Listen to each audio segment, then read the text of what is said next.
کیا آپ جانتے ہیں آپ اور ہم مسلمان ہو کر بھی بت پرستی کر رہے ہیں، اور ہم نے 3 طرح کے بتوں کو اپنا معبود بنایا ہوا ہے، اور جانے انجانے میں ہم ان کی پرستش کرتے ہیں، جن سے محفوظ ہونا بہت ضروری ہے۔ اور اس کے متعلق مخدوم جہاں حضرت شیخ شرف الدین احمد یحییٰ منیری رحمۃ اللہ علیہ فرماتے ہیں کہ عام عوام کے 3 بت ہیں، اور اسی طرح خواص کے بھی 3 بت ہیں، یعنی خاص لوگوں کے بھی 3 بت ہیں۔ عام لوگوں کے جو 3 بت ہیں وہ یہ ہیں: ایک بت کھانے پینے کی خواہش اور اس کی محبت، اور دوسرا بت شرمگاہ کی شہوت اور اس کی محبت، اور تیسرا بت بیوی بچوں کی محبت۔ اور اسی طرح خاص یعنی خاص لوگوں کے بھی 3 بت ہیں: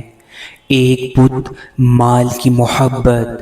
دوسرا بت جاں مرتبے کی محبت، اور تیسرا بت ظاہری زیب و زینت کی محبت۔ اور اس کے علاوہ ایک 7واں بت بھی ہے، اور وہ نفس کافر ہے۔ یہی سارے بتوں کا اصل سرغنہ ہے۔ مخدوم جہاں حضرت شیخ شرف الدین احمد یحییٰ منیری نصیحت فرماتے ہیں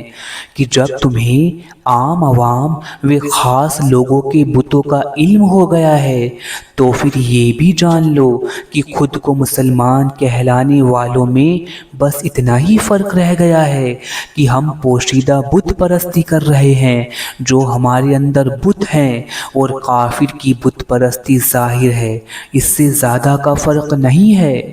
اور ایسی صورت و حال میں جو یہ جبہ و دستار ہے، جو یہ ہماری داڑھی و ٹوپی ہے، سب کے سب بت و زنار سے کم نہیں ہیں۔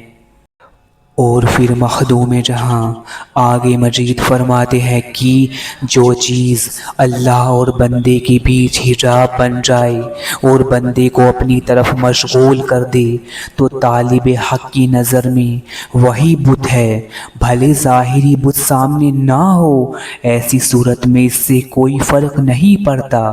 کیونکہ جو بت کا مفہوم ہے اور جو بت کا تصور ہے تو انسان نفس کا اسیر بن کر وہ کام تو کر ہی رہا ہے، اس لیے ان سب کو بت کہا گیا ہے۔ مخدوم جہاں آگے مزید فرماتے ہیں کہ نفس کافر کی ساری خواہش اللہ کی مرضی کے خلاف ہوتی ہیں، اور اللہ کا جو دعویٰ و مطالبہ ہے نفس کافر بھی وہی مطالبہ کرتا ہے۔ مثال کے طور پر ذرا غور کریں تو پتہ چلے کہ اللہ کا مطالبہ ہے کہ سب اللہ کی حمد و ثنا، اس کی بندگی و تعریف بیان کریں، اور نفس کافر کا بھی یہی مطالبہ ہے کہ سب نفس کی حمد و ثنا و بندگی کریں، اور اسی طرح یہ ساری صفتیں خدا کے لیے ہیں، لیکن نفس کافر یہ سب اپنے لیے مطالبہ کرتا ہے، اور انسان کے اندر جب تک یہ دعویٰ اثر انداز نہیں ہوتا اس وقت تک اس سے خدائی کا دعویٰ وجود میں نہیں آتا۔ اگر آپ غور کریں تو آپ کو معلوم ہوگا کہ فرعون نے یہی کیا تھا کہ اس نے اپنے اندر ان سب صفتوں کا خیال جمایا، پھر خدائی کا دعویٰ کیا۔ اور سامعین کرام، اس غلط فہمی میں مت رہنا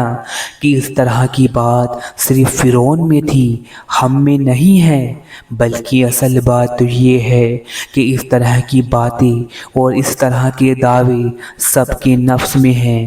فرق بس اتنا ہے کہ فرعون اس کو قتل کا خوف نہیں تھا، اور اس زمانے میں اس سے زبردست کوئی شخص نہیں تھا، اور اس لیے اس نے خدائی کا دعویٰ کر دیا۔ اور ہم لوگوں کے نفس کو ڈر ہے کہ کہیں قتل نہ کر دیے جائیں، اس لیے ہمارا دعویٰ پوشیدہ ہے، اس کی فرعونیت اعلانیہ تھی، اور ہمارے نفس کا دعویٰ پوشیدہ ہے۔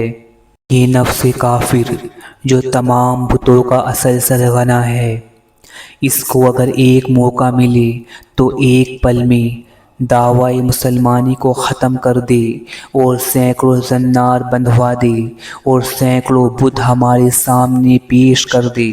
تو سامعین کرام، المختصر یہی وہ نفس کافر ہے جس کی عبادت و اطاعت مسلمان بھی کرتے ہیں، اس سے اپنا معبود بنائے ہوئے ہیں اور اسی کو بت کہا گیا ہے۔ یہی وہ بت ہے جسے کافر ہی نہیں مسلمان بھی پوجتا ہے۔